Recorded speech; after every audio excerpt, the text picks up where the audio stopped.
So one of the things I've learned from my dad, growing up in Nigeria, hard work, integrity, and honesty. Growing up with my dad, he's always traveled around. He's an hotelier. He worked in the hotel, so he worked in double hotel in the past. And then I see him travel from one state to another while I was going to school.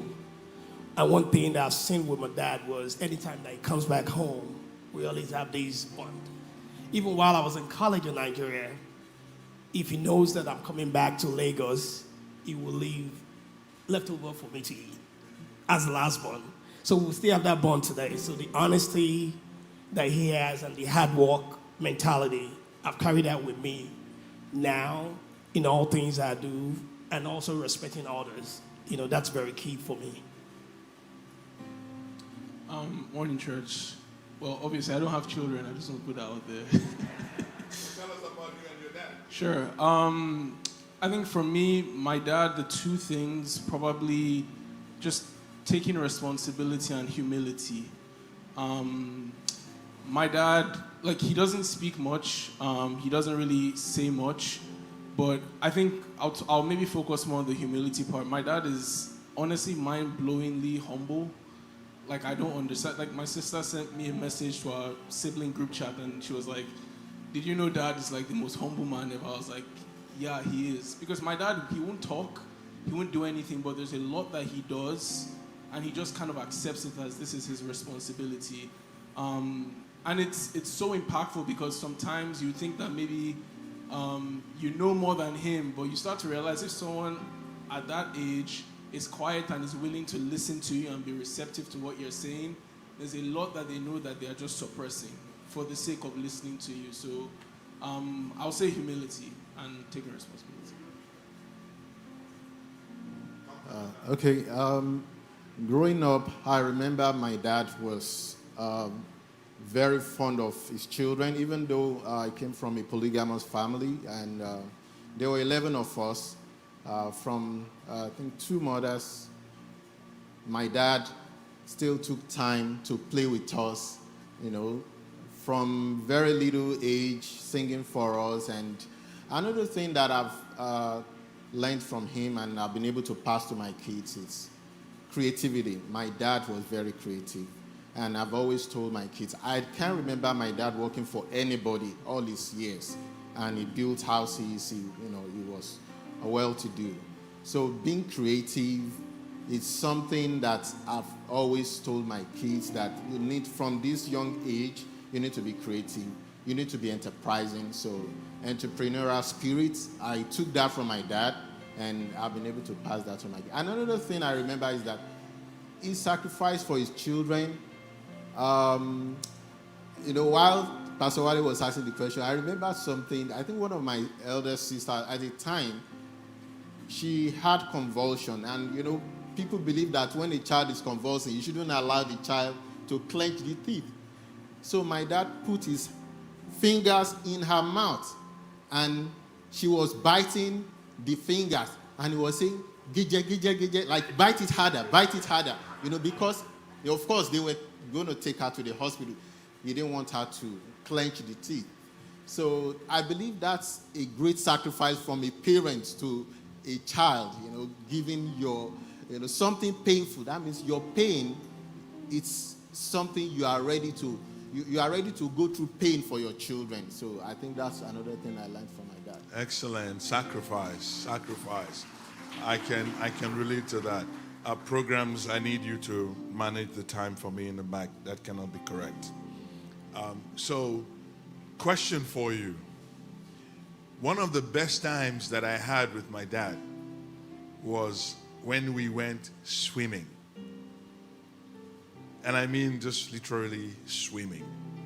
He bought bicycles for us. It was fine. He bought us clothes. It was fine. But the best time that I remember with my dad was when we went swimming.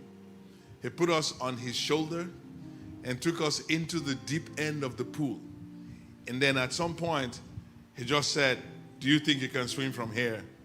And I would say, I was the more daring one. And I would say yes. And he immediately just shrugged off his shoulders into the water. And if we looked like we were struggling too much, then he would pick us up by his hands. How do you create? So now that was my example. And I took that and I decided to myself, I was going to make sure I created experiences for my children that they would remember down the road. How do you take time to create those type of memories and experiences for your children? What drives them? And for you, Ola, what is it about you and your dad that you remember? So let's go first with Dr. Hassan. Make it brief.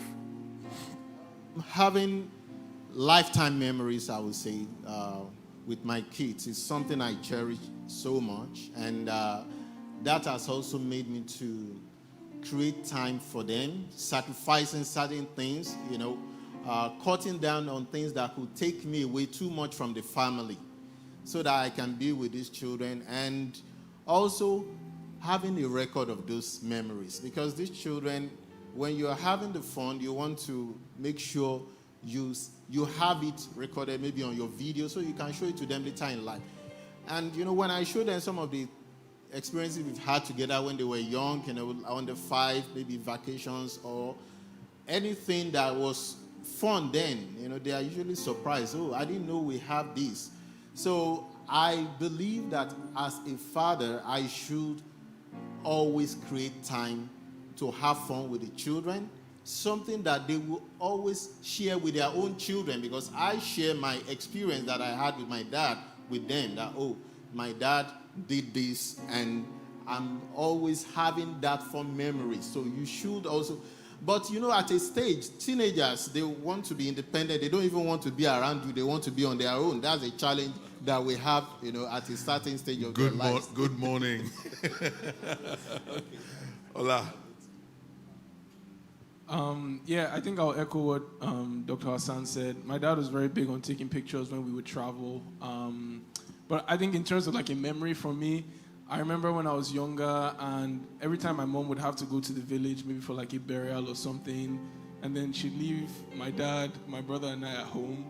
And then I think when we were sick, my dad had this remedy that he'll make, which was like palm oil and sugar. I don't know where he got it from, but he would mix it and tell us to drink it. And then he would always make like boiled egg and mash it with like butter or something, and that would be like our breakfast. It's funny because somehow I think when my mom met my mom. So are you going to make that No, remedy? absolutely not. Absolutely not. But I can't forget. So for me, my daughter's going to be 3 in a few weeks, so I just try to be available always. Before I had a kid, I always wonder how people can hear the little kids when they talk. But now, if she says something, I know what she's saying. If she comes back from school, we always have like a scheduled time in the evening, almost every day, that we have to play with her, hide and seek, or we run around outside. At least that kind of have an idea that she's loved. And when she goes outside, she knows that a daddy. If I want to go pick her up from school, she'll be running from there. My Say, daddy, my daddy. Yeah. So that's how I create kind of memory for my daughter right now. Yes, that is truly awesome.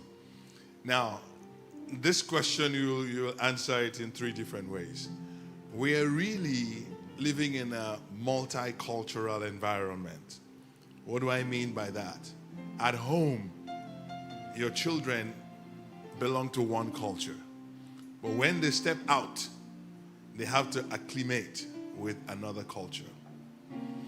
You are going to tell us how you lived life being African first generation, and then when you go to work, and how you live life differently. How have you managed that? I think, fortunately for me, when I was younger, my parents were very big on travel. They took every opportunity that they could to make sure my siblings and I were exposed to the world. So I remember from a very young age, they started with taking us locally, so like Ghana, and then we started to go to the UK, and then America and whatnot, and then other places.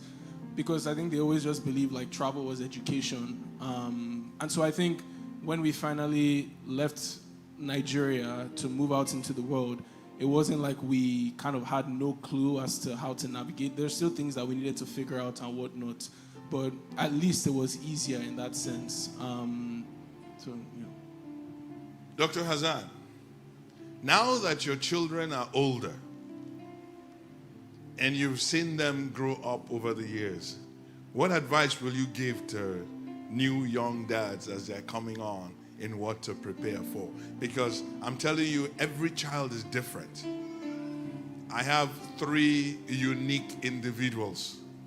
I have one that will do everything just in time. That if she were manufacturing, her name would be JIT. I have another one that will prepare well in advance. And if everything is not lined up the way that it should be, she will start worrying long in advance. And I have another one that is just like her mother, will organize everything and everybody from the same spot where they are. You know, you cannot raise all those 3 people the same way. Now that you have seen your children growing up, what would you say to young dads as the children are coming up? Take it up from where you stopped. Yeah, we should treat children with their individual differences. Every child is different from the others, so we should identify what is it that is unique about this child and help them to grow. Don't try to bring down any child because it's not doing well as much as the others. Don't try to make them lose that self-confidence in them because they are not what you expect them to be. Probably you were, always on top of the class in your growing up years. Every dad was on top of their class. Every dad was always number one. Is that not true, dads? Yeah, you are always the first. If they are not meeting up to that expectation, in as much as they've put in their best, they've worked hard, celebrate them. Even in their failures, celebrate them. Let them know that even though you want the best for them, as much as they have tried their best, you should appreciate them and celebrate them. Don't let them feel like they are inferior to anybody. And also, as immigrants, I also want to encourage us that we should let our children know their real identity. He mentioned that we are in a multicultural environment, and that kind of affects the way we relate to our kids or the way they relate to others when they are out of home. But let them know their identity. Even Paul the Apostle said to the Jews he was as a Jew, to the Romans he behaved as a Roman. He said he became all things to all men that he might by some measure win some. So let them learn to be whom they are. But when they are outside there, they can speak the American accent. When they are home, teach them your local language. Speak to them. I brought my kids here, where they were, I think, were maybe 9 and 7, thereabout. But before, right from the time they were born, I had always been speaking my language to them so they understand and they can speak it anywhere we are. Even before we relocated, each time came on vacation, if we are maybe at the airport, any tourist area, and I want to correct them, I'll speak to them in my language so that they will understand.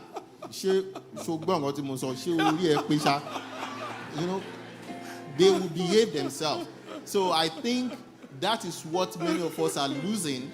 We are losing that real identity. They should appreciate who they are and be proud of whom they are. Make sure they have their identity sold in them. Thank you. I love my wife. There's something that happened that you remind me. When my kids were younger and we would go to the store. And you would see some children screaming and jumping up and throwing a tantrum, as they do. And my kids were going and they were yelling, and my wife looked at them and said, Timbamwe. And they just straightened up. And one of the ladies who was there said, whatever you said to them was very effective. I said, you have no idea. You have no idea. But Wale, this is a question for you. You want to talk to that? Like my daughter now, so I speak Yoruba to her all the time, and I'll say my annoying.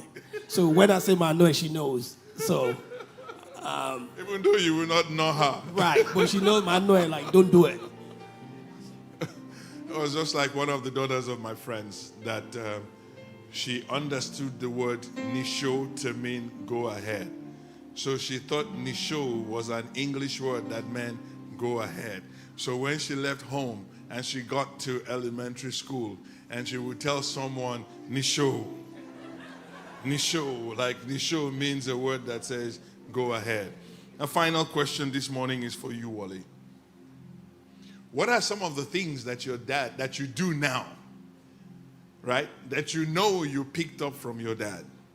Right, wrong, or different, but you just looked at him and involuntarily you're doing them. And is there any one of those that you think that you're already imbibing on your children without knowing it? And the three of you can answer that in any order. I'll say discipline and the hard work. You know, I see my dad work, you know, very hard, and I think I've taken that a lot in terms of how I make my life to be. My daughter is still young right now, so I can't really. What are you going to do? Some I of mean, those things are going to pass on. There's a lot of things that I'm teaching out now. Like now, I've started teaching her how to play chess, like probably 11 months ago. Please teach her. Yes, so He's a chess master, by the way. so that kind of have discipline, patience, you know, how you can strategize, and she's picking up on that. That's a dangerous child that you're raising. I pray God will teach her the wisdom to play the chess of life very well. Amen. I think for me, I think probably listening. My dad's a great listener, and I feel like it's weird. Like I don't know, I love my dad. He's like a friend to me, and a lot of the times, I think before I moved, my drive back from work would be an hour, and we would just talk, and I'll be telling. He'll be on the phone with you? On the phone with me. Wow. For just like an hour, and then he would just ask me, how's your day going? And it's the fact that I know there's stuff that's burdening him, but the first question he will always ask is like, how are you doing? And then like I'll talk, and he'll still be asking me like questions. So I think listening, it's a big thing that I've learned from my dad, and something I hope to carry. So are you a good listener? I try to be. I'm not the best, but I try to be. I will ask your teammates in a few months whether you're a good listener or not. Dr. Hazan, the final word. Okay. Apart from inspiring me to always aim for excellence as my dad did, even though my dad was a Muslim, I remember as young as age 5, my dad would drop me off in church with my older siblings because he had a friend who was maybe a reverend at the apostolic faith then. So right from that young age, I never knew that my dad was a Muslim because he would always drop me in church on Sundays. So he encouraged us to love God, to serve God in what we believed in. He didn't force us to be Muslims. And today, I do the same to my children, even though I know what I believe. I wouldn't say go and do whatever you like, but I encourage them to love God and serve God from there. You help them to find the God of their own understanding. And that is so very much. We celebrate our fathers in the house today. Thank you so very much. Thank you for being vulnerable with us. Wale, God bless you. Ola, God bless you indeed. Dr. Hazan, thank you so much.